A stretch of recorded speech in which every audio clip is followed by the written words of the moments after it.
Yes, welcome to another episode of the Inside Out Podcast. I'm your host, Lyndon Felix, and he is. Micah Allman.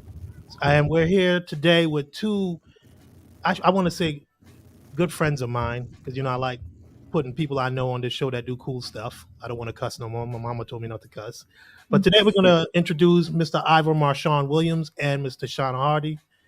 First, we're going to go with Iva. Just give us a quick rundown of who you are, and then we're going to get into this. I'm Iva, Clark Atlanta University alum. That's where I met Linton. Mm-hmm. And Playing spades, right? What'd you say? Playing spades, right? Playing spades, Joker, Yep. Joker, Deuce, Deuce. Uh-huh. Deuce of diamonds over Deuce of spades. Yes, it is. No That's how I nines, no learned. blinds. First of all, he taught me.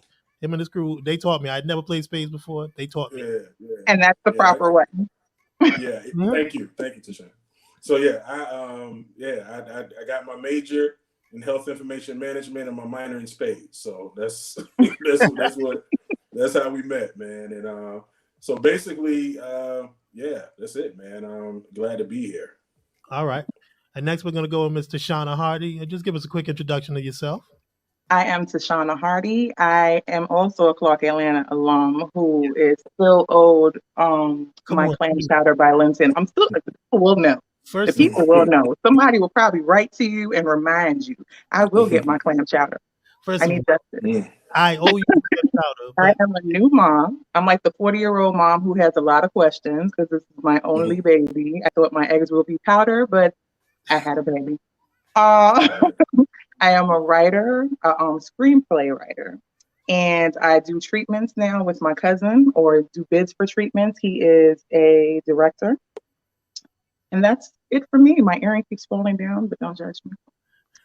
But now we won't judge. We won't judge you.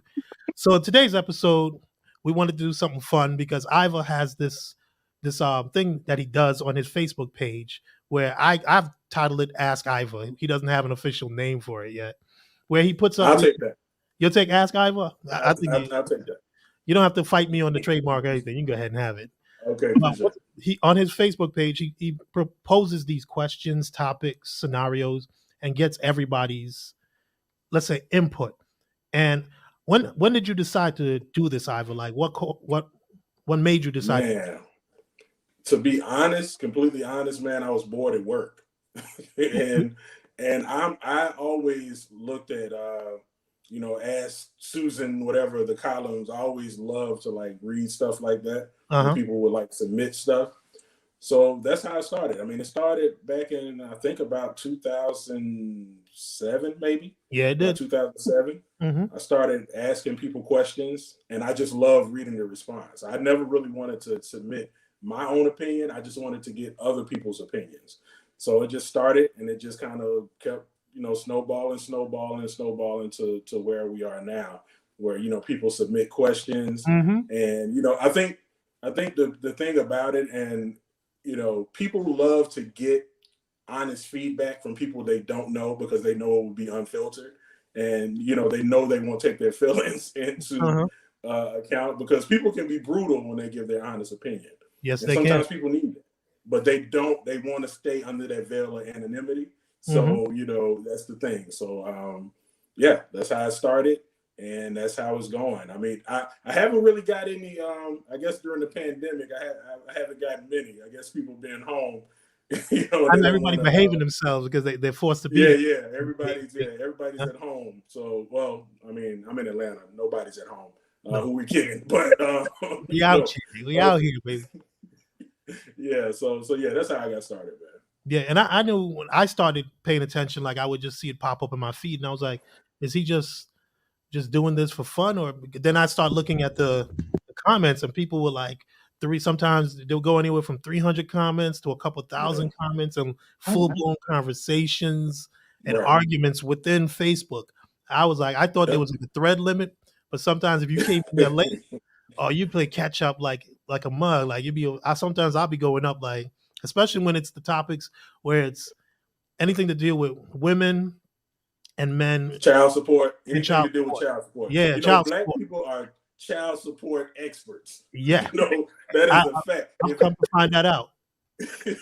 We have a lot of friends who can give you the rules and like statutes and all that stuff, who to file with, all that. I'm like, right. I mean, I never knew that it was so many. I don't even know what that kind of lawyer is called, but they're on Facebook, all of them. Yeah, we have them. So that was the beauty of the project, and I was like, one of these days, I tried before. Full disclosure, a couple of years back, we tried to get something going, but the birth of my second child kind of put a kibosh on that. I had to go handle some business, make some clam chowder and whatnot. But sometimes that's how life works, man. Yeah, sometimes life be here today, man. Yeah, but that was a good reason. That was a good reason to put the kibosh on. Yeah. It wasn't a bad reason. I didn't want to, but I was like, it was going to be difficult to try to do both. But I was like, now that the pandemic has kind of put me in the state of mind, like, oh, let's go ahead and do something. And Iva was one of the first people. I'm like, I got to make sure I do something with him and the work that he does on Facebook. But you also were on the radio too, because you do guest spot video. Because so you're not. Like when I say he's a media personality, he's a media personality. You know what I'm saying? So let us know about your radio work. I'm trying to. That's humble. No, I'm just playing. My false humility. Nah. Thankfully, one day, and I love her for this. Joyce Littell, who is a legend in Atlanta on the radio. I give her all love and all props. One day she saw one of my questions. And she asked it on the Quiet Storm. Oh, really? And she asked it on the Quiet Storm, and everybody hit my phone like, Joyce asked your question, and I was just waking up. I went to sleep. I didn't even hear that it was asked. And she hit my page, and she was just like, hey, one day I would love to, have you in the studio with me. And from there, that's how our friendship, started. Okay. And she's had me on a few of her shows, and it's just been all love. So all thanks and love to Joyce Littell for seeing something in me and trying to foster that. And that's a beautiful thing, man. Like, yeah, especially here in Atlanta, the one thing I would say, there is a lot of collaboration and people looking out for each other. Certain circumstances there isn't. There's a lot of infighting and backbiting and whatever. But one thing I can't say, when I saw you do that, I was like, okay, Joyce Littell put him on it. And I remember you posting something on Facebook, and I was like, that's pretty cool, where she can just reach out to you. Like most people would just take your stuff and create it like it's their own. We know they're out. No, she and that's she's a great person, man. I can't say enough about her, how wonderful she is, man. She just, like you said, the collaboration that happens in Atlanta is bar none. I mean, you can really meet some people that can put you in position, doing the right networking. And that wasn't me, trying to, because to me, I do this for free. It's what I love to do. I mean, I've been doing it for free. But the fact that she saw it and not only, like you said, not only took the question for herself, but brought me in like, hey, this is Iva's question. I got this from Iva's page, and shouted me out. That was wonderful. That's pretty dope. Yeah. Tashana, a quick thing, because I know we went to school together, and all the jokes aside, you did my hair. You were my first loctician when I was in college. She was. I put her on too because she wasn't charging nobody nothing. And I wasn't. I was like, just buy me groceries. Right. And I would tell people, like, who did your hair? And I was like, it was my homegirl Tashana in Heritage Commons, second floor. She charges $35 to $50. She was doing Tashana was rich. She stayed in Heritage Commons? I did. I stayed on the fourth floor. The fourth floor. Oh, she was in the penthouse. I was penthouse. I was the penthouse. Oh, not the penthouse. Okay. I was the penthouse. We was at the very top looking over at New Res. It was dope. It was too much money, man. It was like $6,000 a semester. It was ridiculous. But that's what I was saying. Heritage Commons was like the Waldorf Astoria on Clark Atlanta's campus. Oh, it was. It was. It was at the time. It was me and my brother as roommates. But I didn't like many roommates, so he was the only one I got along with. But your brother was never there, so you didn't have a roommate. Well, that's why I liked having my brother as my roommate. But Tashana, we went to school. You were there for childhood education, early childhood education. Early childhood education. So how does one go from early childhood education to being a writer? Writing is something I actually always did. Mm-hmm. I used to get paid to write people love letters and stuff in high school. What? Like little poems and stuff, because I always wrote poems. Who was if the guy had to like give his girlfriend a poem, they would slide me like $5. I'd be like, I'll write it, you write it over in your handwriting. I'll let her know you love her, everything. They did that. What was the they redid it with the big long nose, and he was writing the love notes for the good looking dude to get with the Steve Martin did a remake Steve Martin was in that. I was about to say, I know what you're talking about. I know what you're talking about. That was like an old like Shakespearean play. It was, I forget what it's called, like Cyrano de Bergerac or something like that. I don't remember, but I do remember seeing what you're talking about. But that was me. I did that. I always would hear music, because I listen to music all the time to do everything, and see a video in my head. And my brother is the one who actually told me about writing treatments. He was like, you should be writing treatments. You're the only person that I know who has forever seen something from front to back by just listening to a song. Okay. And I actually had an artist reach out to me from something I posted on Facebook. I got bored, like Iva was saying, and started writing like I wanted to do a web series, but I was like, let me just write basically like a web series online to see if I can get someone to shoot it. And I had a couple people reach out to me saying that they wanted to actually produce it, but HBO had a contest, and I entered it into the HBO contest, and I actually got a little further than I thought I would. I made it to almost the final round. Okay. And I was very surprised, because I didn't go to school for that. I know. I had to teach myself how to do all the writing. I went to Barnes and Nobles and got books and taught myself how to do the technical writing, because I wanted to learn how to do it. And I would get scripts, like old scripts from different shows and movies, and see how they did certain things to learn how to do that. And I posted something online, and someone reached out to me and was like, well, this artist saw what you did. We'd like to talk to you about writing something for them. That's pretty cool. It was. And I saw you. I was like, how did Tashana end up in writing? Like, I know she was teaching these badass kids 1 minute ago. Like, now she writing for the kids? Okay. I stopped doing that too. Oh, Lord, I stopped teaching the kids for now. You're a mommy now, right? I am. How old's the little one? He is 1 year old. I'm not one of those 14 months for the people who do that. But I hate the people who do that. He is one. He's 1 year old. I talked about that one time. I was like, parents were like, he's 17 months. I'm like, oh man, I don't give me the regular year. Like, exactly. Give me the year. Who can do the math like that? Like, once you get past a year and people start to 18, 19 months, you're like, come on, man. Like, just tell me. You're just one. like Like once the first year, you're one until you're two. Exactly. Like, I know the doctors do that. They're like, that's just for the medical at the beginning for, the whole pregnancy. But I guess when the baby hasn't gotten that full year of being out yet, they're 9 months, they're 10 months. But once you get to 12 months, that's like someone saying, I'm 6 feet tall, but I'm six, instead of saying 72 inches. I'm 6 feet, 12 inches. No, you're a foot. It's 7 feet. Facts. And it's crazy because my son, when people see him, because I'm tall, his dad is only like 6'1", 6'2". But I'm 6 foot. You're 6 feet, yeah. Yeah, I'm 6 foot. And he's been tall since he came out. Like, they took, how when the kids come out, they take the little thing, the stamps of their hands and their feet.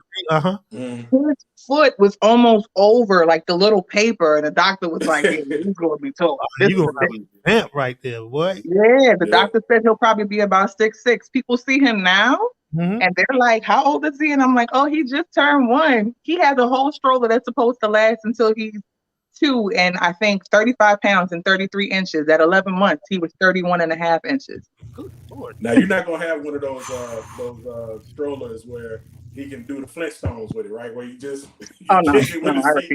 Pick it up and walk off. Like, I ain't doing this today, mama. He can push himself. My sister took a picture of this lady on the train one day whose head was like legit feet on the ground. Like, she could have just got up and stood up. And I'm like, why do you have her? This is embarrassing. You got some embarrassing.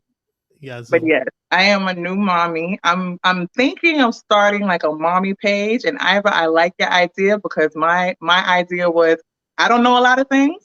I don't know what I'm doing half of the time. Mm-hmm. I'm just it's a prayer and a wing that I do everything. My mom, like they used to. Yeah, that's how it starts. But I feel like people had people around to kind of say, "Hey, do that," or "Don't give him this," or "Don't do that." Not necessarily. Like Iva said, a lot of times it's just someone doing something, and they're kind of like, then their friends and everybody starts gravitating to it. No one really pushes them. They just start it, and they realize that people are like gravitating to it. And then the best things start organically.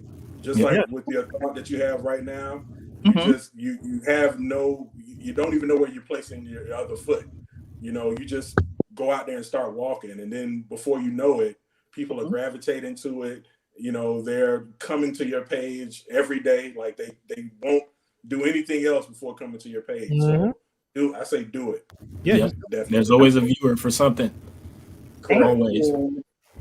I'm going to do it. I'm going to listen to you guys. I'm going to do it. Thank you. Please listen. So, all right. So now we got through that. We're going to kick off and we're going to get with Iva to kind of introduce. So which one do you want to go? Which topic do you want to go with first, Iva? Let's go with the invoice, man. Let's talk about that. Okay. So for those that don't know, this came out. Iva posted this the other day. So explain, Iva. So basically, this couple got married, and I'm guessing that they had more than a few no-shows. And they sent this invoice out to them for two people, I'm guessing. So I guess it was $120 a piece to pay the invoice for their absence from the wedding. And I just thought I just asked. I mean, it was just a simple question. Would you pay it? Or would you tell them to, I don't know if we can curse on here, but would you tell them to get on about their business, So that was pretty much the question. And it was, as someone, I would say this. I'm married, right? Yeah. And we had a pretty big wedding. I got married in 2010, and we had a couple of those shows. So I understand the frustration of you paying for these plates. Yeah. And because all the wedding is just like, hey, everybody come here. I'm paying for everybody. Right. Just come here, I got everybody on the food. Just come on, That's really what a wedding is. But, and I mean, of course, sharing your union, but at the end of the day, it's a huge cost. So, I understand. I understand people saying, man, I should charge people, but, to me, even with that thought, I was like, you just got to chalk it up. You just got to charge it to the game. And, it's some people that I thought were friends before I got married and said, hey, yeah. I mean, it was people like 3 days before, like, yeah, man, I'm going to be there. I'm coming. Never heard from them. And which is crazy, but sometimes it brings it out. So my question to everybody was, would you pay if you received this in your email, right? They emailed you this invoice. Would you pay it to, maybe, I guess, mend fences because you weren't able to make it? Or would you tell them to F off? What would you do? Micah, you want to go first or Tashana? Because I got some thoughts. Ladies first on this one. Okay. I was like, how fast is the week? Okay. I would get this invoice and I would basically say to them, "We're from me," like in my nicest that's why that I could possibly do. Like, first of all, so I understand both sides because I helped my sister plan her wedding, and people who didn't show up, you need to kind of give people a heads up that you're not coming because it's kind of wrong not to show up to something like that when you know that it's a plated event. It was $200 and something. People don't have like $2,000 in change just to be playing with. You see what I'm saying? If a bunch of people don't come, that's a lot of money that you're dealing with that you could have used towards something else. Yeah. So if you're not going to come, you should have let them know ahead of time. But if I was the person that didn't show, and it would have to be something like I got into an accident or something like extreme had to happen for me not to show up to something like that if I RSVP'd. But if that actually came to me in the mail, I would return to sender or say no habla inglés, because I don't know about paying that. I honestly don't know if that's gonna be a thing. But if it's a really really good friend, I'm gonna be there. So there wouldn't have been I didn't show. But if that came to me in the mail, I'm gonna return it to sender and say I didn't live wherever it came from or wherever it went to. Okay. That's the honest thing. You, Micah. Yeah, I respect it, but no. If I was to receive that, I understand the cost, but you know, it's a celebration of your union. You know, is it a celebration or is it about money? Sometimes that would be my initial thought if I was to receive it, but yeah, it would be a no. Okay. Well, for me, there's a couple things here. There's a few things I should say. If you look, it says the wedding reception in Royalton, the Grill. So it was a destination wedding, right? Mm-hmm. We can agree on that, right? Mm-hmm. So that means people had to probably had a planner who was booking people's flights and all that. So you had to know who was coming and who wasn't. So was it someone that maybe at the last minute said, I can't fly to Jamaica? But things like that, you can't just cancel the flight and not have a flight booked like days before. This is something that would have been planned. My thinking of it is this is probably somebody who was supposed to come and something came up and person was just being petty. Like, and I'm probably going to say, not to sound sexist, it was probably the bride.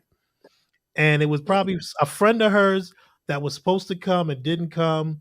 And she's like, "No, what? You're gonna pay for this."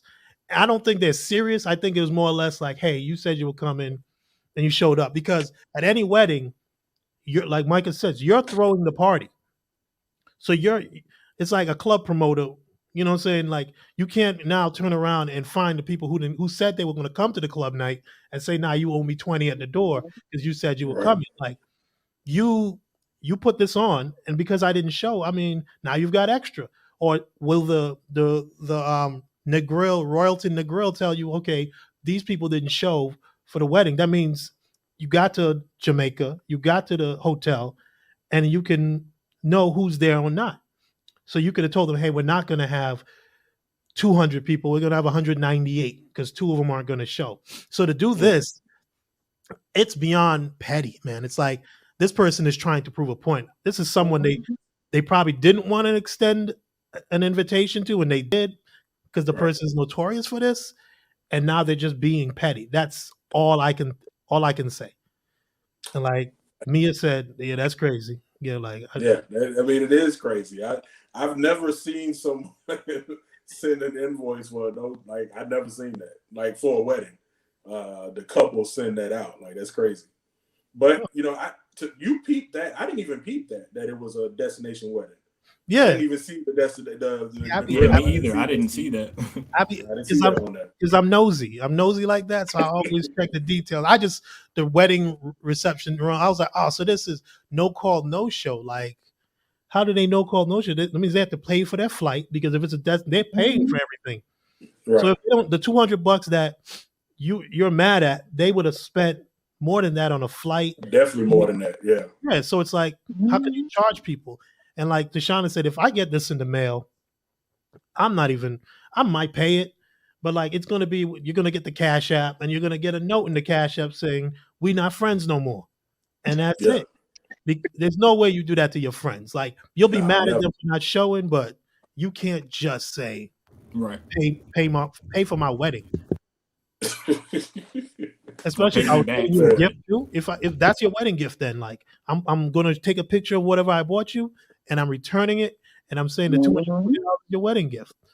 Sometimes you have to, and I like that idea of you saying send them the Cash App and send them a note. Sometimes you just have to give people that money to just get them out your life, man. That's it. You know, like hey, you want to be this petty with me?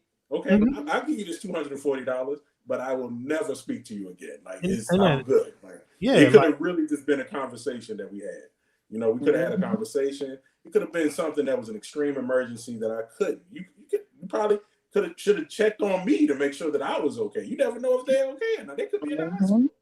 And the thing is, if you can, if at the end you're having a destination wedding, right? That means I know part of it because I know a couple. My homegirl, Tawanda, she plans weddings and stuff, and I know it's all based on like you get whatever discount you get at the hotel is based on how many people you bring.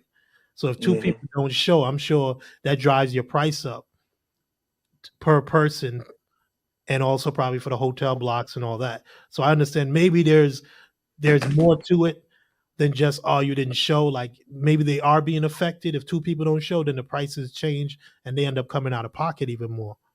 But you have to account for it. You have to account for it. Like you have to know that maybe a couple of people won't show up. Now I can see if 10 people don't show up, but if a couple of people don't show up, then you have to account for that. I mean, now the question is, how many of these emails did how many invoices did this person send?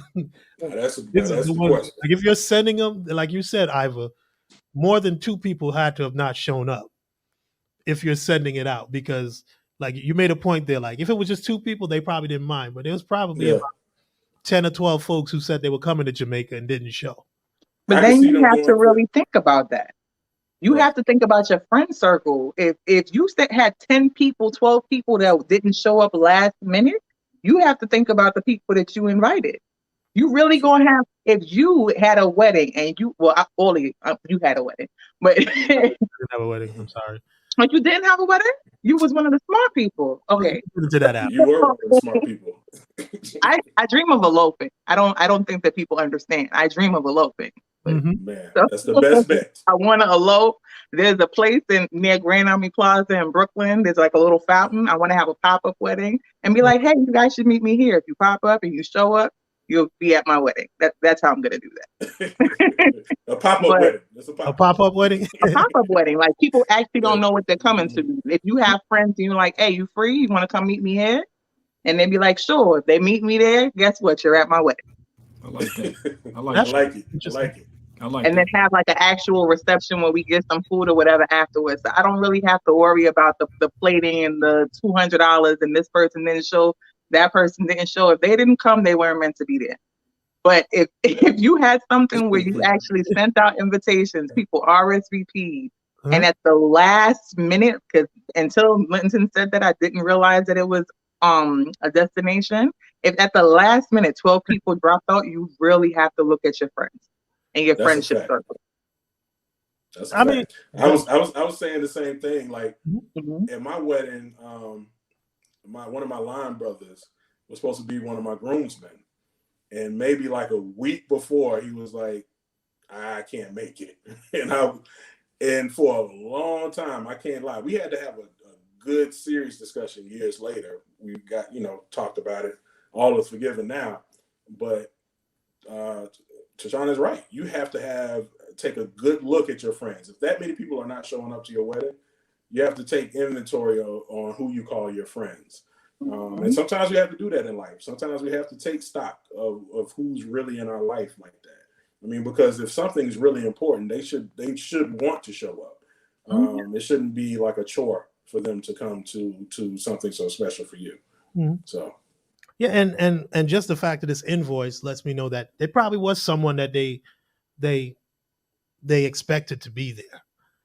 And I know I've told people straight up at destination weddings, I'm like, yeah, I ain't gonna be able to do it. I'm not gonna lie to nobody. Like, nah, I ain't gonna be able to do it. I'm the same way. Like they like, oh yeah, we're going to Santorini, Greece next month. I'm not gonna be able to make it. Okay. I'll be like, can you live stream it? Can you IG live it? I'll join it that way. And I mean, it may be uncomfortable to say at first, but it saves all of this. It saves this. If you know you're not coming, you're like, man, I'm gonna make a way. I'm gonna try to, find a way to make one. We're gonna find a way to make one to be there. And you can't make it.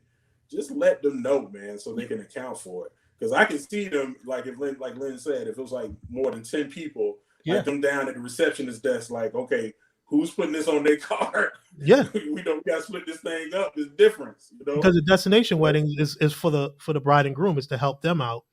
Okay, right. You get a vacation out of it, but also that helps offset the cost because now everybody's handled their own housing, and lodging, and then you get a discount with the reception hall, and I'm like, okay, you don't have to pay as much because you brought more people in to the hotel. But my thing with the whole wedding thing, now I didn't get married the traditional way. My wife and I, we went to the courthouse, and we just decided we're going to get married. We didn't make a big deal. It was just the two of us.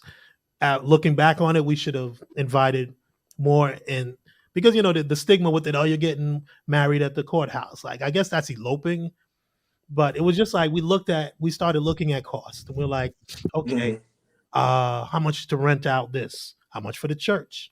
We started looking at gowns, and we're like, wow, like $3,500. That's crazy. Like for a gown, like for one day, like I was like, can we make it into something else? You could wear it more than once, like 3,500. Nah, but put then some pockets on it, make it functional. Make it functional. Like but yeah, hey, I have a friend who spent $6,000 on her veil. Wow. You have a friend that got money to burn. Like $6,000 on her veil. That veil better turn into a. That veil better turn into a darn Black Panther mask after we done it. It's gonna have to turn. It's got to double for something else. For it could be curtains at the end. It could be curtains throughout the house or something like that. She looked amazing, but I looked in my heart of hearts when I went with her, because I went with her dress shopping and I saw what she was looking at, and when I saw this veil, I was like. And she said, "How did it look?" And I was just like, "Do you want my real answer?" Because I am that friend who was like, "Do you want my answer? Do you really just want me to tell you what you want to hear? Just let me know what we're working with, right?" And she was like, "Tell me what I want to hear." I'm like, "It's beautiful, girl. Just rock it." and it probably is. Like, a lot of things were beautiful. And I told my wife, I was like, if this is what you want to do, but we saw the price getting up in there, and that's like without hotel and stuff, it was like $45,000 between reception, her gown, the church, and then we got to get into bringing family into town. We're like, where do we want to do it? If we're doing it in Georgia, then we got to have hotel rooms set up, and then you have to figure out how much hotels would cost. And altogether, it was going to be over $45,000. And we sat there and we looked at each other like, is this even necessary for like one day? And I was like, she was like, nah, I'd rather not. And we just said, let's just go to the courthouse. At the time, it was like $35, $45. Get your license. I think we got married by a dude that looked like Judge Joe Brown. And we was out. We went to Little Five. We went to Little Five, had some sushi as our little wedding thing, and we went about our business, man. And we've been together. And y'all been together. We still. Yeah. So it's like, you know what I'm saying? Like, oh yeah, $45,000.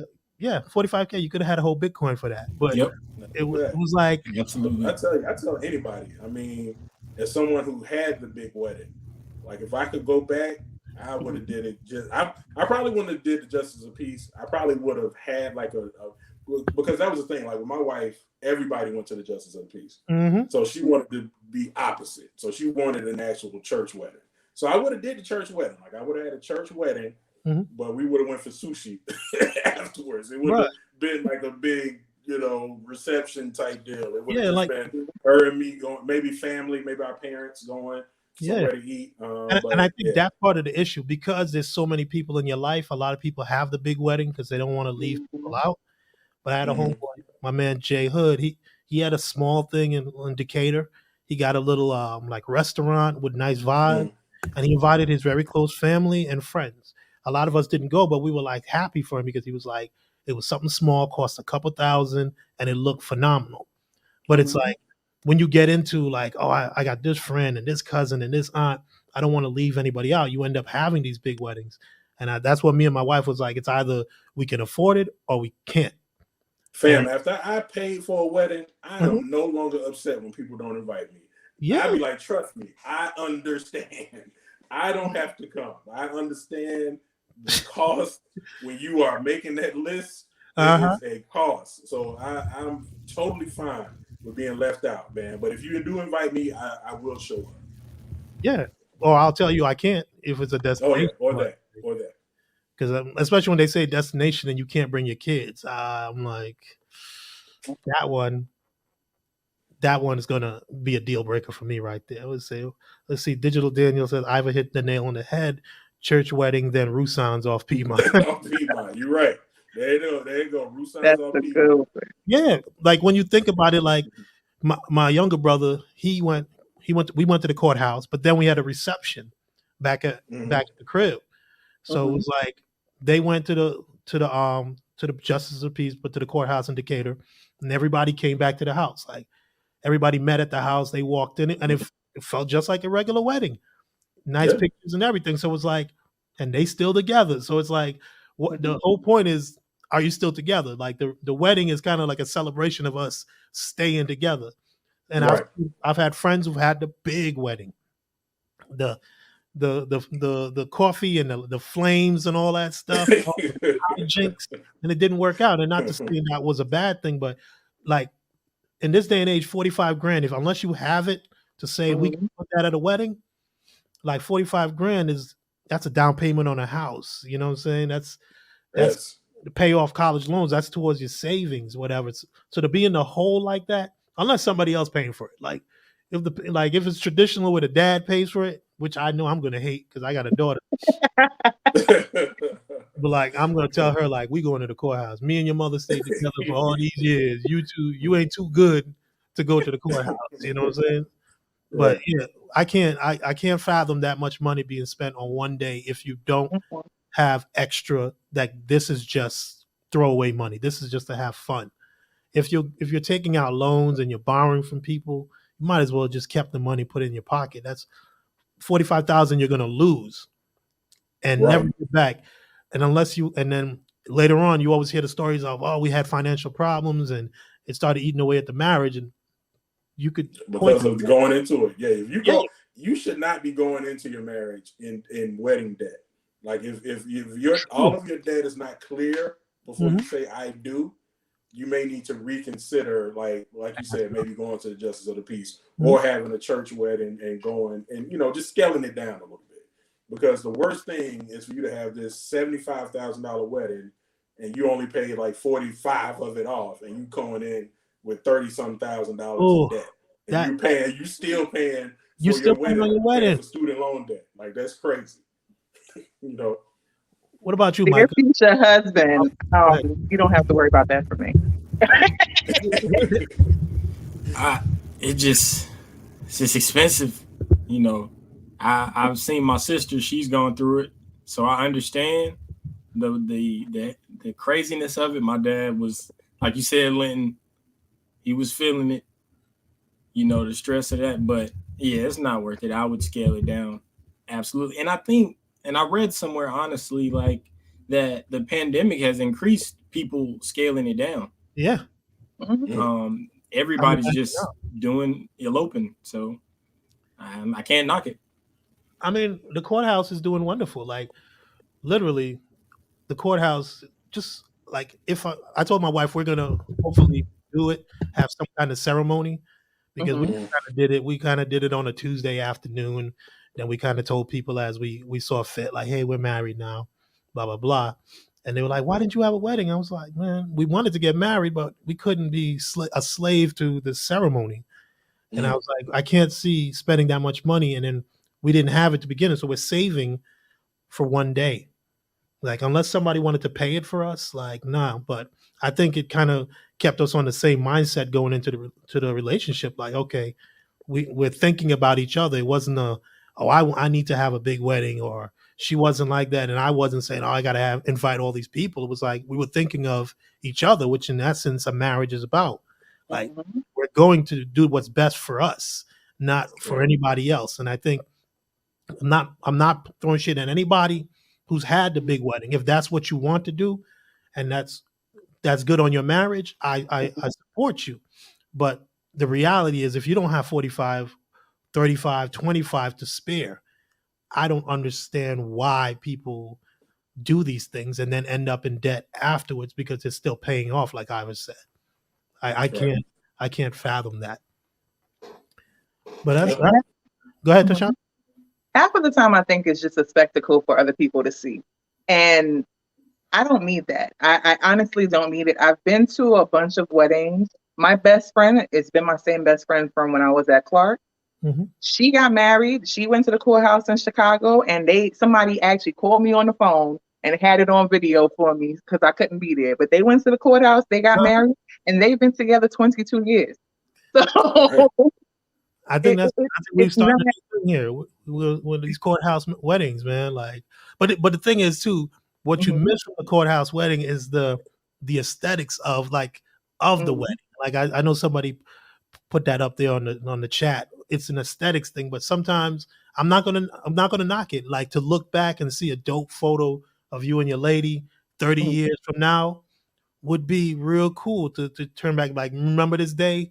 You know what I'm saying? Like, we didn't have that. So when it comes to that, we don't have any pictures to show the kids that, hey, we got married. It was just literally the two of us and a few people who didn't look like they want to get married themselves. There's a lot of shotgun weddings. I'm going to tell you, when I was there, there's a lot of green card and shotgun marriages going on at the courthouse in Decatur that day. But, I mean, like, so there is the pros and cons. If you can afford it, go ahead and do it. That's all I say. Right. But if you can't afford 25 and up, then your best bet is to just do something lower, go to the courthouse and do a little reception at the house. That way, we did it. We bought the food for my brother. We bought the food and everything. Stepmom made some food. So it was a lot cheaper. Like, you just went to a caterer, you just bought a bunch of food and brought it back. And everybody kind of came in. We were outside chilling, people having a good time, the same as you would at a reception. So it's all depending on what you want to do, how much money you want to spend. Like, we didn't have much to spend, and we still didn't have much to spend after the wedding. So instead of being broke, you know what I mean? But I like that topic, Iva. That was a good one. I saw that one online. I was like, I had to talk about that one. That was just, I always like when stuff is new when I haven't seen it, because I try to peruse social media. When I haven't seen something, I was like, yeah, I definitely have to ask this, what people would do in this case. Okay, yeah. My sister-in-law, we got married through proxy due to military. Yep, my brother-in-law was in the military, and yeah, they've been together 23 years. Wow. And you don't know, you know what I'm saying? Save your money, like she said. In this day and age, anyways, like, you might just want to save your money, like, unless somebody play ball, somebody a recording artist, somebody makes 6 figures a year by themselves. Save your money. Save your money, bro. Like, don't take it from somebody who did it. Save your money. But your John's good though. Like, your photos, like, I was low key stalking your photos. Like, man, the photos. I will say, I agree with you. The photos is the part that I don't regret. Like, we had the bomb photographers. I'm glad that I'm able to kind of look back. Especially with my father-in-law just passing away. To look back at those photos and that time. But other than that. Like, we could have just hired a photographer, to go to the courthouse with us. That's come out. Like, because even at the pop-up, at Tashana's pop-up, you can have a photographer pop-up too. Because when we came out of the courthouse that day, February 18th, 2006. See, I remember, baby. Yeah. We came out, we being low-key. There was a young lady and her, I guess, new husband, young couple, but they were out front taking photos. And we sat there, we looked at each other, we should have did that. But we didn't think people did that. But she had on the full wedding gown, he had on his tux, and he had his best man with him. Father of the bride, father of the groom, everybody was there. They took pictures, and then they got in a limo and left. I was talking to one of them. He was like, yeah, we're going back to the reception. They didn't want to have a church wedding because the church is another cost. To pay for the church for how many hours you're going to have it. Even if the wedding ceremony is about an hour, you got to rent it for 4 to 5 hours or something. So that's one cost. They were like, they didn't want to. So they just having a reception at a hall somewhere. They just had the accoutrements of wearing the tux and wearing the gown. That's what she wanted to put her money into, her gown and whatnot. So that makes smart. Yeah, that's smart. And nobody would be the wiser. Once they see the photos, they're like, you got married in a gown. And I think that's what I miss too, is like, maybe we should have had the pictures, maybe to think back on the day of, I took the picture with my mom, my partners, whatever. But all in all, I'm happy with the way it turned out and whatnot. Would you ever do a vow renewal as an actual ceremony? We've talked about that. We've talked about, now that we have kids, we're like, it'd be cool to do some kind of vow renewal and the kids be part of it. You know, I have my son as part of my groomsmen, and daughter's probably going to be the flower girl if she behaves herself at that point in time. But we were talking about we're close. We got married 2006. Do the math quick for me, Micah. 2006 to 2021. What are we in? In 5 years, it'll be 20 years, sir. Yeah. I was gonna say it's about 15 years. Tashana, I'm already in trouble because I don't know the amount of time. I know we up there. Already. Okay. Yeah.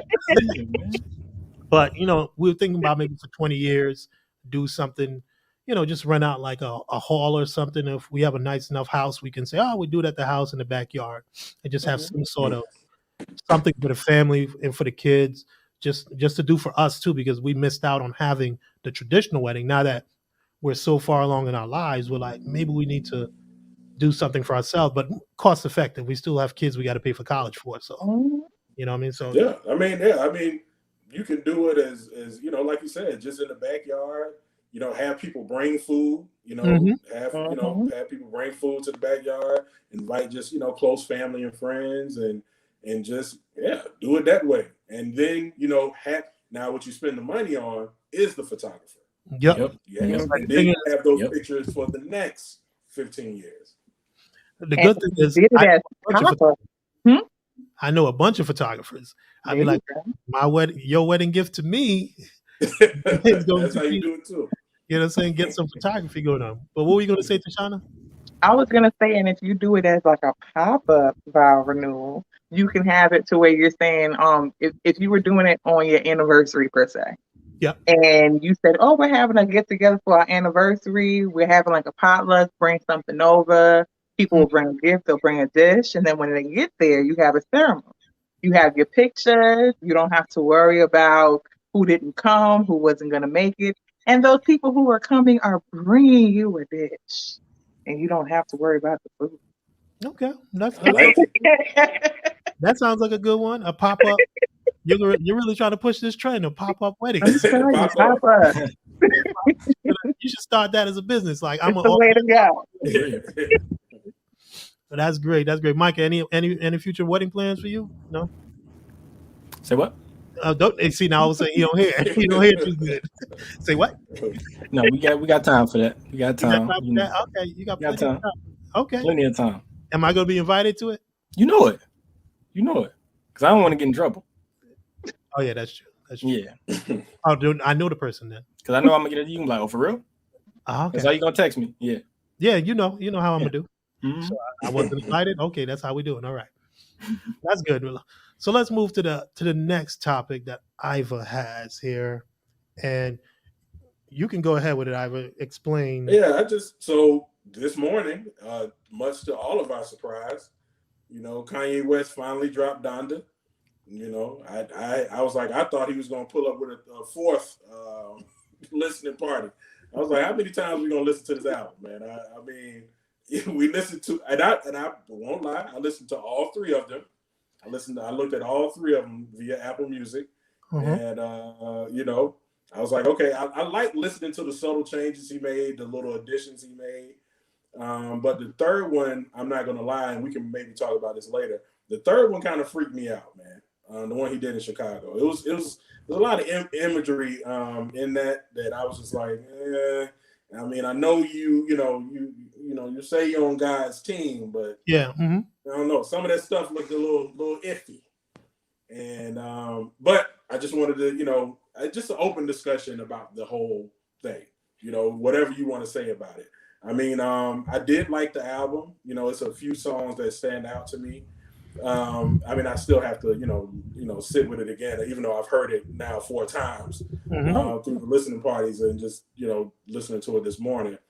I still have to sit with it and just kind of break it down. But like I said, the images that I saw on the third one in Chicago, I was like, and then he had Marilyn Manson up there, and then I had no clue that Marilyn Manson had allegations against him. I had no clue about that.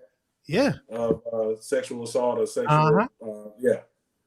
And but so Micah, did you either one of you get a chance to listen to it? I have not, but I have. I watched the first show. I had a couple of friends over there taking pictures. But I heard about the last show and the imagery that rubbed a lot of people the wrong way.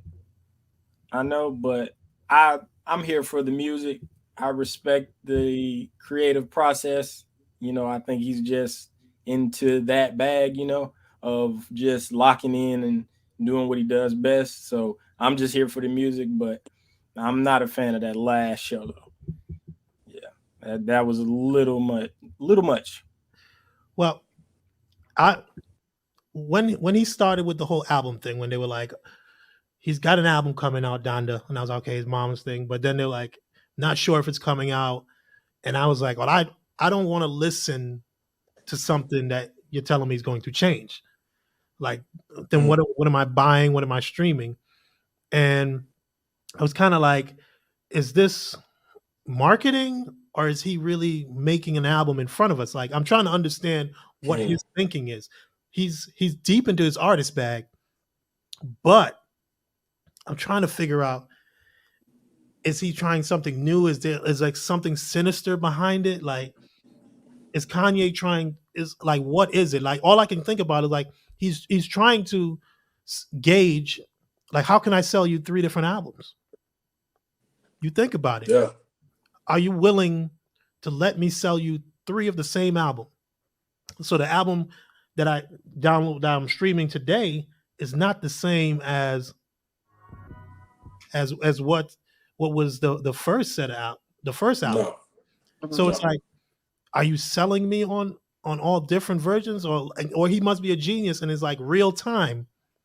He's real time building an album and he wants you to be part of it. Like that was one concept on the good side. Like he's letting you in of the album creation. I'm gonna have a listening party, and instead of having a listening party with people that are around me and they're probably going to say, oh yay, that's dope, blah blah blah, let me have it with the fans before I give them the album. Or he's basically just saying, how can I get $12 million off of you guys? Like he got it. Yeah, because you guys didn't go to it. Did you watch it on you streamed it? No. The Rona was all through that. No, I know the Rona was all through that, because I was like, are we really at this event? All in there. But I was watching, like, I was like, at the Mercedes-Benz Stadium, like a listening party. But I'm like, Ye has that much pull. But there were a few thousand people there, right? It wasn't like, oh yeah, it was it was sold out. It was like a Hawks game, right? Yeah, it was sold out in minutes. Like $5 million from those two listening parties. He made $5 million, and he just did some performance art, like you know what I'm saying? It was like he's built his mom's house, his old house, in the dome in Mercedes-Benz, right? No, that was in the third. That was at Soldier Field. That was in Chicago. At Soldier Field, they built it there. Okay, makes sense because he's going home.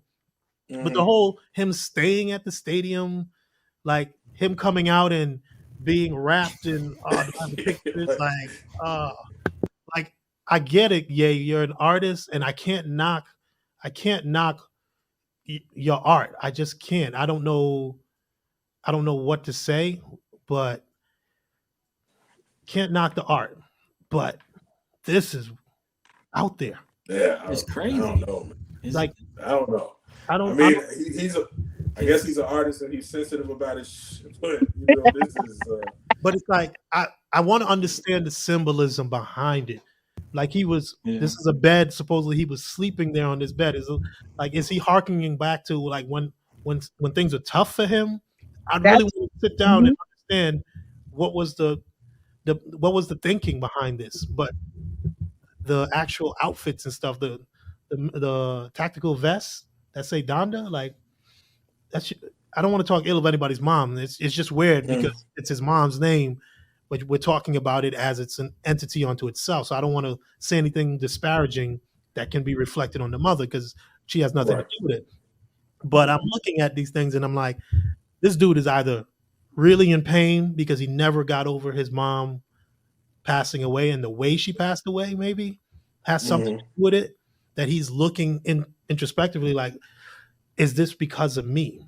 You know what I'm saying? Like because I'm so famous, it caused my mom to want to go this direction. And, it was reported that it was complications from plastic surgery, right?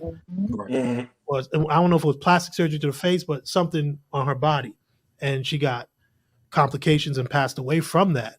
So it's like, as a celebrity and someone who has a say, like, did you influence, did, because of your stature and your mom being out there in the forefront, maybe people started saying things about her and caused her to feel a little self-conscious that she wanted to fix something, which I have no problem with any woman doing, or man. If that's, it's your body. If you want to do it, do it. But sometimes, the rest of the world isn't that,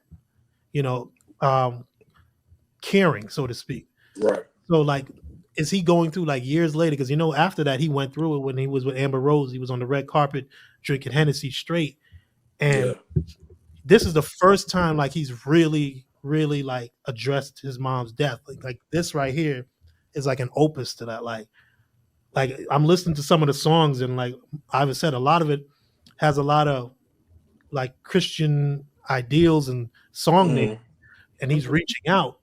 He's basically trying to get some kind of comfort from this album, or just the fact of how he's doing it. Because I don't know any other explanation for this. It's weird. Is all I don't want to knock anybody's art and say it's weird, but I just don't understand it wholly. Don't get it. Yeah, it's almost like he's trying to tell us something. Yeah, everybody's trying to figure it out. Yeah, I'm like, what are you trying to say? Like, and I'm listening to the music, and I'm like, all right, the music is telling me one thing, but this whole marketing campaign, what are you trying to tell me? Like, what am I missing? That's the $1 million question, or $5 million question, however much money you made. That's the question, man. I have no clue. It's like the music says one thing, the images I'm seeing is saying a totally different, a totally different. When like I don't know if y'all saw the third one, but he set himself on fire. That's another thing. Yeah, Kim walked out in like a wedding gown, and it just looked real. I don't know. It was too. If it was supposed to be art, it went way over my head. Like, it was too artsy for me. Like, it looked eerie to me. Yeah. And I see one of the commenters, Kawhi ATL, what's up, Kawhi? He said he's playing a character. Yeah, and I like that. I get it. I get like, what's the name? Who's the comedian? White comedian who played on Taxi. He that is Rob Williams? No, not Rob. That was Danny DeVito? No. This guy, he was the one who had the weird accent when he I forget his name, but Jim Carrey Jim Carrey did a movie on him, like a biopic. Oh, the Man on the Moon movie? Yeah, the Man on the Moon movie. I forgot his name. I know you're talking about. Like, he was big on that. Like, he played, like, he would become a character. Like, his everyday, everything was that character. Whatever character he built, he would be that character at all times.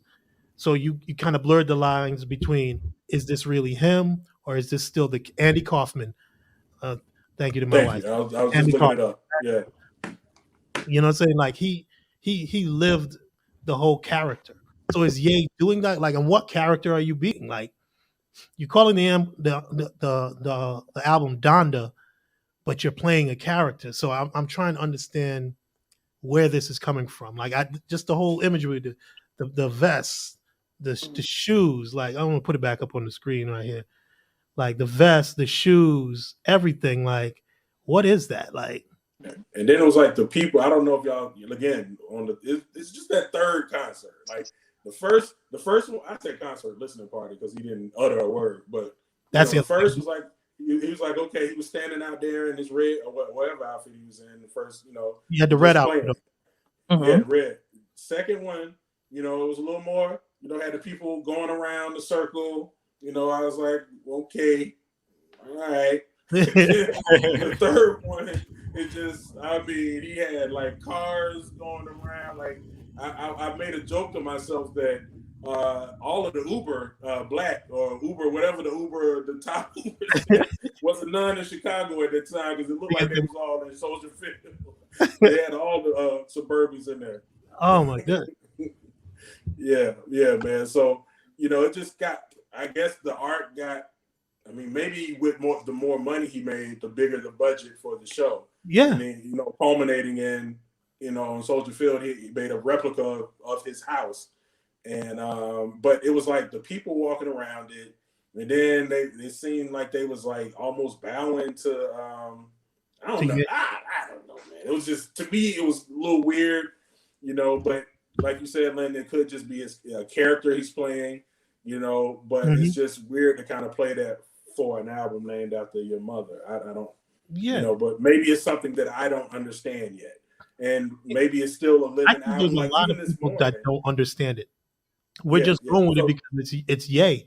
So we're like, we're used to him doing things off the wall. So let's just go ahead with it. That's art. Like, I don't want people to say like, oh, that's art. But I'm like, okay, what is the symbolism behind the art? Like one minute, like you said, he's wearing the red and then he's wearing the black. And it's like, you're building the house in Chicago. I know you got back home, so Chicago's home. But it's the whole, the face coverings, the people just doing arbitrary things, setting yourself on fire, the dangling from the lifted from the ceiling. Yeah, that was like, it's like he's playing on a lot of biblical themes, and I'm like, what is behind this? Like, this man is either reaching out for help or he's the greatest performance artist of all time. Because also, or he's the greatest capitalist of all time. Because I've never heard of anybody paying to go to a listening party. Usually, invite to the fans, like, hey, come hear the new album, invite only. But he charged, how much was the tickets? Oh, man. It ranged. It was a concert ticket. It was like 30. Like the first one he did, it was like 30 to like 50 something, maybe. And then they went up from there, man. They got crazy prices after that, like the second and third show. And I know at the Mercedes-Benz, they were showing like the food prices. Like, I know that became the joke. I was like, chicken fingers were like $50 or whatever. $50. How much? Now, $50. I saw that too. Only that was for the suite. That was for a tray. Okay, that's what. Okay. Okay, I'm like, that's okay. That wasn't just for like one order of chicken fingers. That was like, if you had a suite, they brought out the tray of food. See, that's because I know Arthur Blanks ain't gonna be. He was like, no, this is a family environment. There's no way at the Dome they charging, because actually Mercedes-Benz got some of the cheapest food you could probably buy. Yeah. We went to soccer games and I ended up spending like maybe $20. And so this was a great very reasonable. You guys want more? Let's go get some more. Before, like when it was the whole Dome, you know what I'm saying? With the whole Dome, like it was expensive. Yeah, they were charging $6-7 for a hot dog when it was it was the Georgia Dome. Yeah, it was crazy prices. I mean, it was $50 for the tray. Now that Iva had set that up, because I'm like, how could Ye go off giving $50-$60 even for some chicken strips? Or like Iva, that's a lot still for the. That is. I mean, now I will say the merch, like the shirts, were $100 a piece. Just the t-shirts. He made $10 million, I believe, off of that alone. He made $12 million. He said he's grossed about $12 million in sales from the first two. I don't know what happened in Chicago, but they said from the first two listening parties. I thought it was 5. Man, it doubled. It tripled. Greatest capitalist. You said I think he paid 5 per. Oh, okay. So he was at like 10, 12 mil based on selling his fans an opportunity. That was my utter a word. He didn't utter a word. He didn't even really know if it was him, except for the walk. But you're like, yo, they can mimic the walk. Like, how do I know that's him walking? I'm like, it's a list. Definitely been on some MF Doom type of stuff. But at least MF Doom, and you knew it was him there. But Kanye literally just walked out, and he had all this imagery going on and no talking, just having the fans just figure it out for themselves. Maybe that's what it is. I'm gonna let you figure out what the theme of this album is. But a lot of us are confused, Kanye. Like, we got to do. No, I'm sorry to cut you. There was a classical. The only thing that I remember from because I used to always try not to fall asleep in music appreciation down on at what you call it, the Ashby. The church. The church. Yeah. It was the worst place to have a class. Oh my goodness! And this class was so boring. But the teacher taught us that this one classical artist, he sold a whole theater tickets sat down at the piano and did nothing. He recorded all of the noises that people made in the theater, or things dropping, or just any type of noise that was made. Uh-huh. And basically they said it was a masterpiece. I was like, he got you. Wow. But that reminds me of what Kanye basically just did to these people. Is it like he stole, and they say it's a masterpiece, but it's like he just got you. You know what? It's kind of like a lick. Yeah, it was a lick. Like, I mean, I'm all for the art. Don't get me wrong. I'm all for the art. Yep. But like that's certain. Like, he comes out, most people at the listening party be like, "What you think? What you think of that joint? Yo, the next joint is called this." He literally just let the music play, and he walked around, or whoever that was, walked around, because he didn't have his face out. He had it covered. So, like, it could be anybody. And everybody went there, bought the $60 chicken strips. The water probably was $20 a bottle. Easy. You get $100 shirt, because you don't want to be the one walking out talking about, "Oh, I ain't getting that shirt. It's $100." Like, you know, everybody gonna buy this shirt for cap. Right. Did I say it right, Michael? For cap? Like, good context. Pretty good. But you're right, Tashana. It's either a great performance piece or the greatest lick ever. Yes. Like, I can't see it any other way. Like, it's now I'm going with the greatest lick ever. Like, I'm all for the art. This is like, you don't charge them for a listening party. And I get it. It's from Chicago. Y'all forget. It's from Chicago. He's not a dummy. He's a very intelligent man. And I think a lot of times people are like, "Oh, Kanye's going through this." I think that this is his therapy. I honestly think that this music and all of this is his therapy. He doesn't necessarily want to take anything or go to anyone in particular or see anyone, but he's using his music and basically sharing this with his fans as his therapy. And I get that. But this marketing and stuff that he's doing is, to me, it's just like he's a genius hustler. I feel like he's hustling people. Yeah. And people are just eating it up because it's Kanye. It's like if Beyonce wanted to sell you water and sold you water for $200, and it was just a drop of like lemon in there, people would go out and buy this. Like, what if 50 say, I sold quarter water and sold it to thing for with $2 million? Yeah, he said, he sold sugar water. Basically.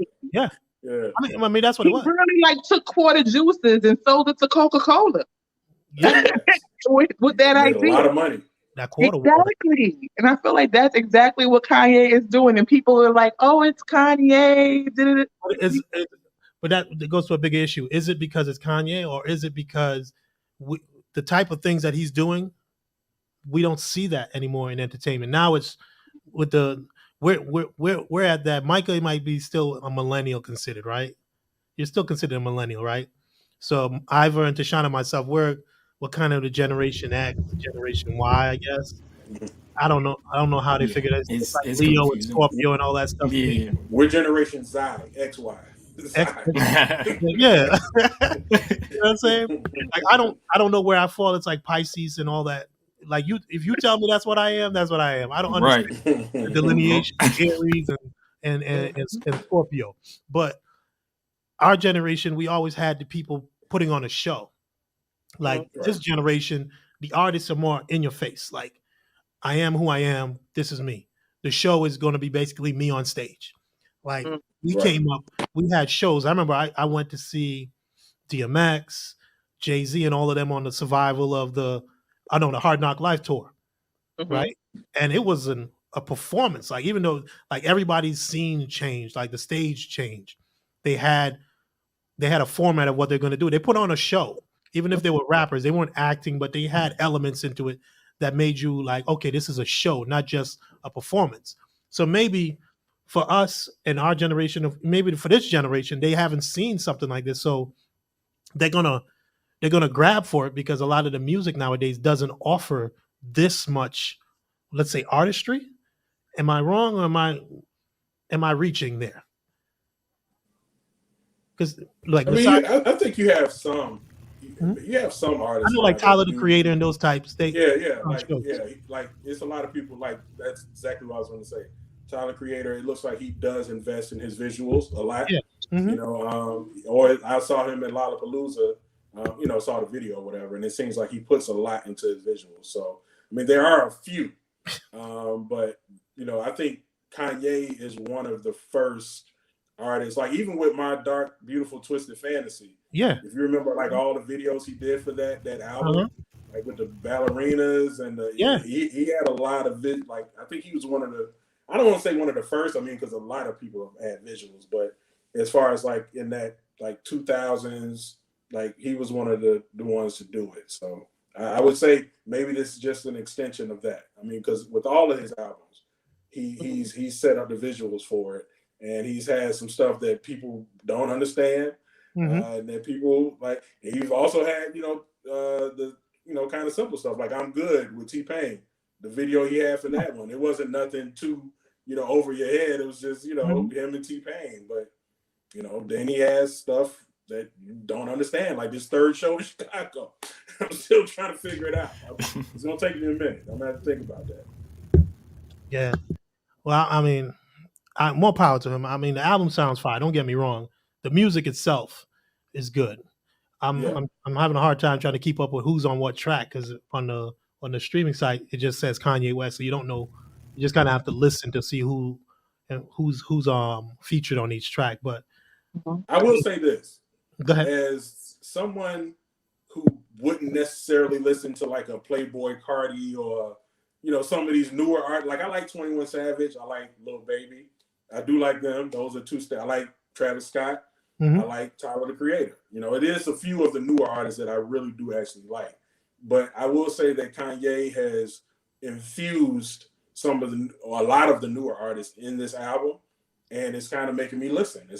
So now I'm like, okay, well, maybe I need to go listen to Playboy Cardi's album or listen to such and such. Listen to Lil Durk album. I never listened to a Lil Durk album. I haven't either. Like, and you're right. I've seen a lot more of these guys and heard them on other songs with people who are my contemporaries.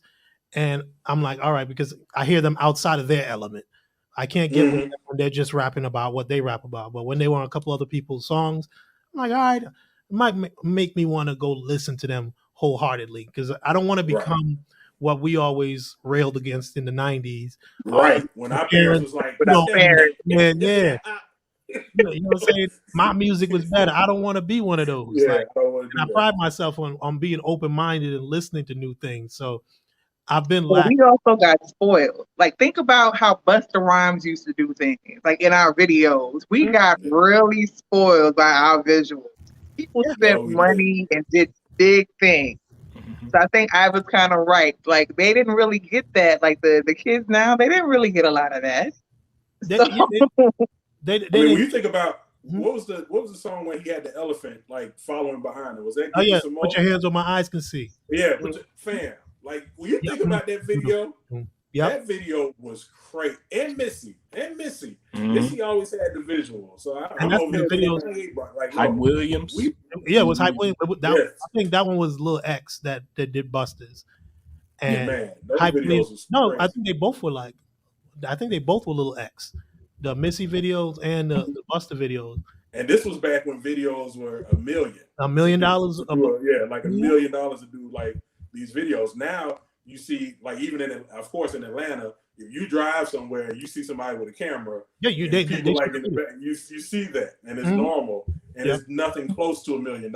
Nope. So man, visuals, crazy.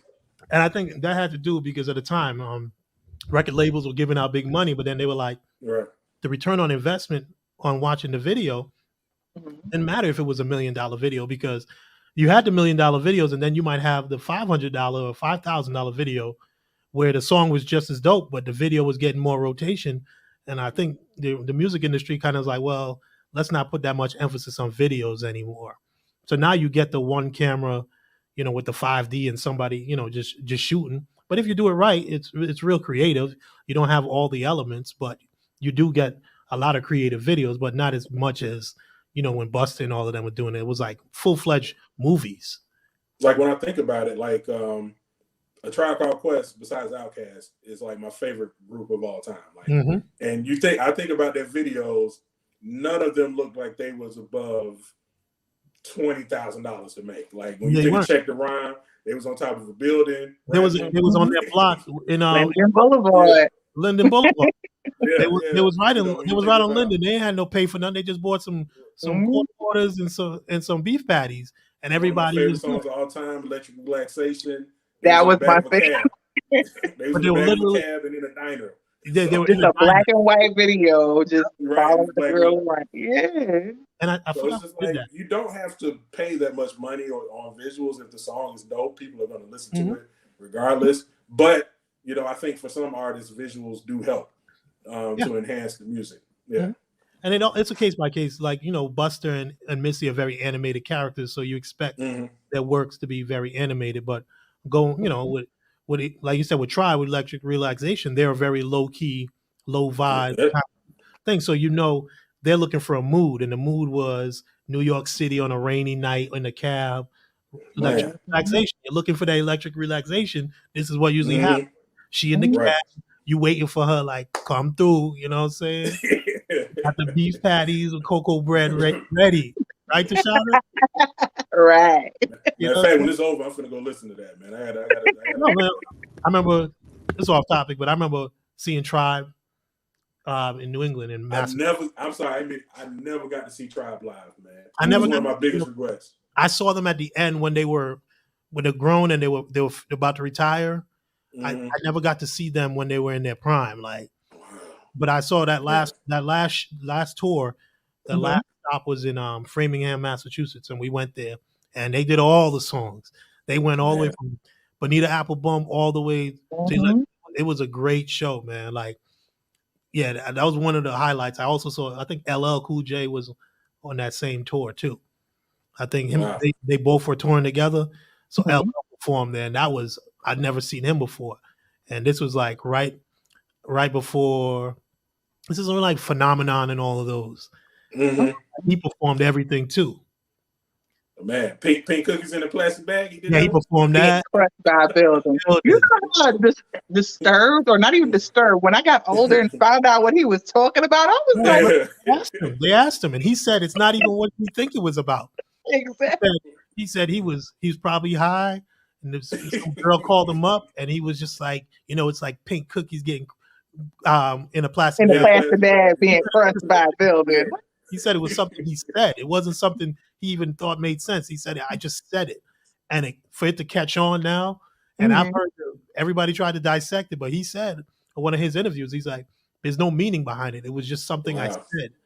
And I think, man, like before, the crazy part about it, man, and this is the last thing I say, man, like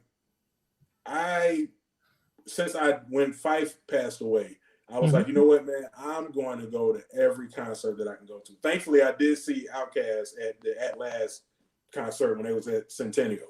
So I was like, okay, I got to see Outkast. That was probably the last show they'll probably ever do. I was there too. I was there. You was there. I was there. You got to see greatness. I was there. And then, but I like I said, I never got to see Tribe. And I was just like, from that point on, I was like, I'm gonna go see every concert that I want to go see. And then that was like in 2017. So I hit up every concert since. I saw Jay about 3 times. I saw, Beyonce, of course, when he came with Beyonce. I saw Kendrick Lamar twice. I saw DMX. I saw him at the when he was at One Music Fest that year. I saw Busta. So I was like, okay, so I'm getting to see some, and then COVID happened. Yeah. So, What's the last show that you actually went to? What's that? What's the last concert you guys actually went to before COVID? The last concert I went to was, I can't even remember now. I think the last concert I went to was One Music Fest. If I'm not, One Music Fest, I think. But y'all go ahead. About you, Michael? I think the last one I went to was Freddie Gibbs. I went to his right before like all of this got crazy, and it was another guy I was supposed to go see. His name's Larry June. If y'all haven't heard of him, I was supposed to go, and I was just too afraid to go at the time. But I regret it. I should have just took the chance. But yeah, that was the last one. Freddie Gibbs. Oh man, for me, the last actual show that I went to see in concert. I think it was like in college. I seen like Wow. the Roots at the is it the Roxy or whatever they're in Buckhead. It was the Roxy. I think they moved it. They moved that Roxy, or where they have the shows is now in the Battery The in Battery, yeah. Marietta. But I remember the Roots concert. That was the last show that I that I can think of going to, and that was I think it was at the Roxy or whatever there in Buckhead. I don't think it's there anymore, but that was the last show that I attended. That was an official like concert and seen them perform. After that, I don't think I've been to like a concert per se. Like Wow. like damn near not even like a club night. Like I remember that it was the Roots because afterwards we left and we went to what's the name? The bar on East Ponce. They do the L Bar. Was that the L Bar? Nah, no. What's the name? Was right across from what was called Murder Kroger. MJQ. Oh, MJQ. That's not, well, I don't see that at the bar. I used to live in MJQ. Yeah, that's I used to live there too. But after that, like I would just go to MJQ anytime they had a show. So there would be a show, and we'd know like that's why I said like the Roots would be in town. Like last time I saw the Roots was when we were in college, but they've been in town. And every time they had a show, Questlove would come and spin at MJQ. So I would be like, bump that. I'm gonna just go to the MJQ. I ain't trying to go to the club, to the concert and then gotta fight traffic. MJQ ain't that big, so I wanted to be in there. So you know, probably one of the best clubs I've ever been to. Yeah, the vibe. I've seen Chubb Rock, Spinderella, Questlove came and performed there. Anthony, Dave. There's been so many people that came through MJQ and just showed love and performed for nothing.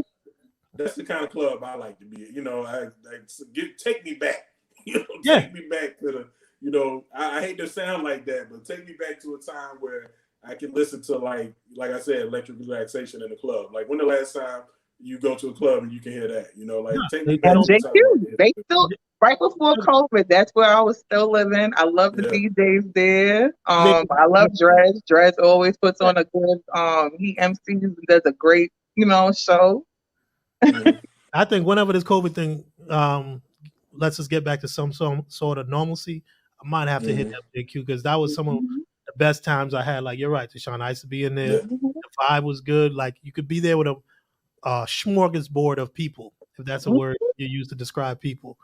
And it was a cool vibe. And it was like that classic hip hop. It wasn't even classic. It was just music because they might put some rock and roll in there and everybody knew the words, black, white, and otherwise. You know what I'm saying? We all grew up on Casey's Top 40. So we know Madonna songs. We know Cyndi Lauper songs.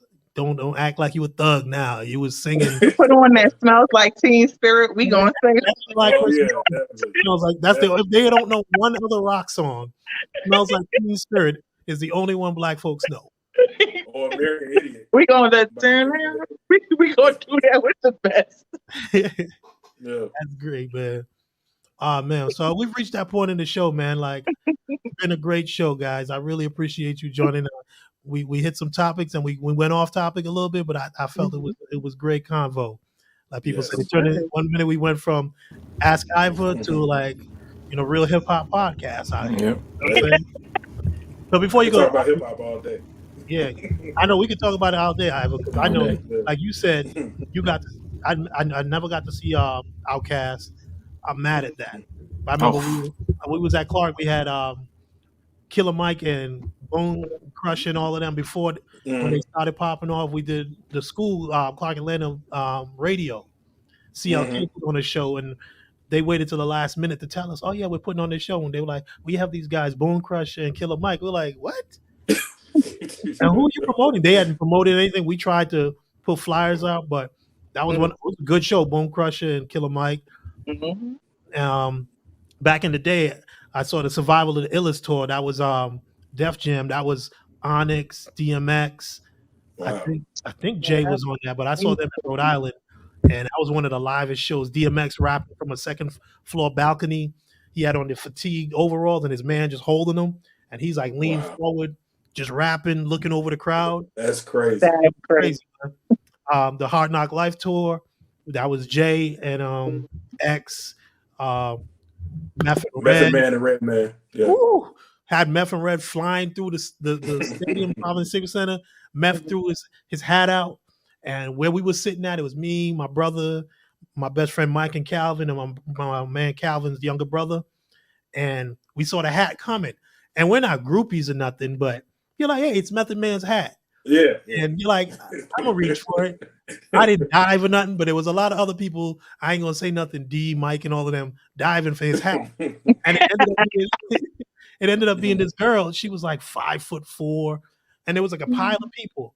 And I'm seeing punches jabs getting thrown. And then I get up, and she gets up with the hat in her hand, like, I got it. Sorry.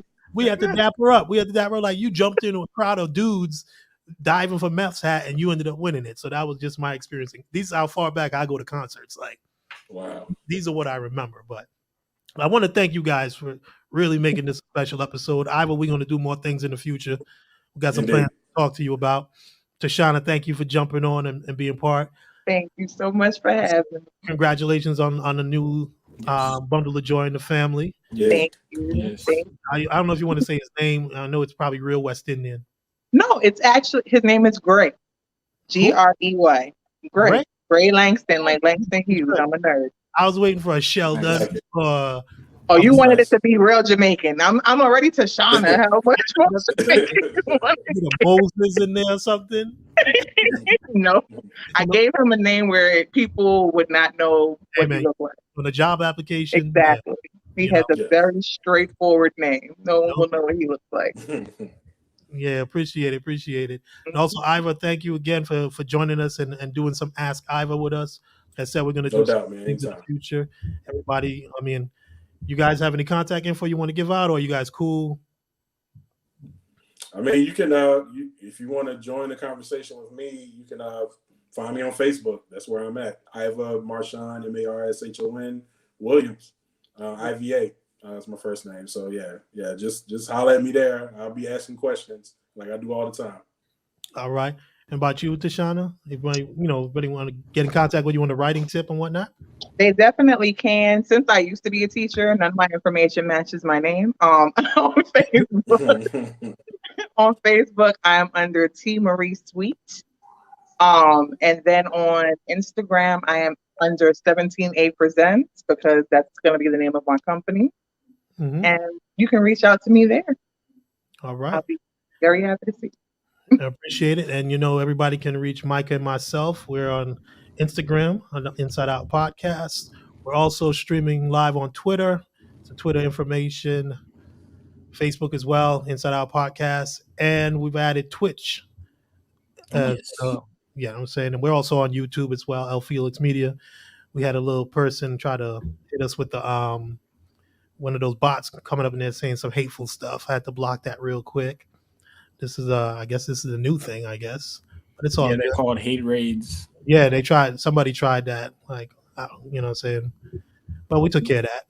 I ain't afraid of y'all. I'm sorry. Don't scare me. But anyways, I'd like to thank my guests, Iva Marshon Williams and Tiffany. I'm thinking of Tiffany from the 80s. I'm sorry. Tashana Hardy, my girl. I'm sorry. I still owe her an apology plus some clam chowder. I'm gonna get you that. You a Gwinnetian would be up here in Gwinnett County. You're gonna get your clam chowder. Also thank Michael for being my co-host and helping me put the shows together. We got more coming next week and future years. We got some relationship stuff. We also got some real estate stuff. I got a real estate show book with some of my cousin who's a real estate broker, and I have Niji on it too, Iva, and have him on there. And we talk about some homeowner stuff. So I might have you guys come back on maybe to ask some questions and whatnot. I know, Iva, you're a homeowner. Tashana, you want to be. Mm-hmm. I am one too. And it ain't easy to get the house, and it ain't easy to keep the house. So that'll be a great show. Definitely. So I want to thank all the listeners and the viewers out there. Catch us next Sunday. The audio will be out on Tuesday and all your distribution, all Pandora, Spotify's, and all that, Apple Podcasts. And we'll be doing also a replay of this actual video on Tuesday as well. So thank everybody for joining us. Tashana and Iva, when we log off, don't log off yet. Just stay on in the background. Okay. And You know, saying appreciate everybody out there for tuning in. And I want to say thank you again, and we'll see you next week, right? Is that it, Micah? Next week? Same time. All right, then. Bye, guys.